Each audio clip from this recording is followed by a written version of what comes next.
know in terms of their holdings and when they added to this position?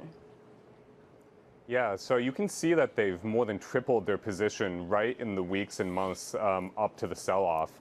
So, it hit a record high in October, and we can see that they've tripled their position during the third quarter.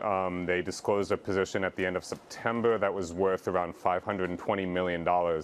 And we can see that this is really going to be a part of their portfolio going forward. They're saying that they want to diversify it, and they really see it as the digital equivalent of gold. And by the way, I should correct myself. I meant to say $500 million, not $500 billion. That would be tremendous. But Ben, getting back to you in London, when it comes to the Abu Dhabi Investment Council, just give us a sense of how this holding of Bitcoin fits in with their overall portfolio. What is their investment strategy? Yeah, sure. So they're an investment unit of Mubadala. They're kind of run separately, but this really seems to be part of the overall strategy by Abu Dhabi and the United Arab Emirates more generally to become a hub for crypto, as well as just to really become a player in the markets. You can see that Mubadala itself also has significant holdings in Bitcoin ETFs.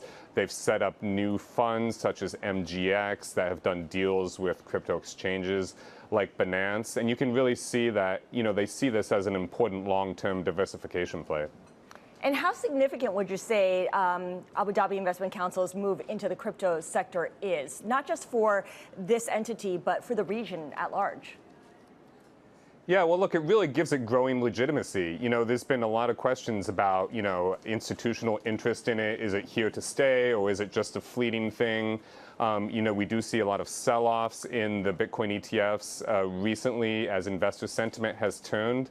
But it looks like the Abu Dhabi Investment Council is going to be in it for the long term. And this just really gives it legitimacy when a state-owned fund by one of the richest countries is plowing some of the reserve money into this. You can see that this is something that they really believe in.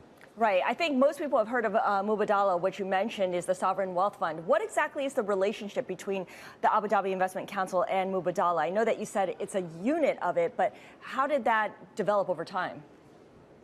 Yeah, sure. So there used to be a separate state-owned fund. They're mostly invested in private markets, particularly in North America. They've since been trying to diversify. A few years ago, just to sort of simplify the management, they were folded into Mubadala, but they're still run very separately. They have their own investment strategy that's different from the rest of Mubadala. But you can see that both them and their ultimate parent company, they're both very interested in crypto and are looking for ways that they can play this.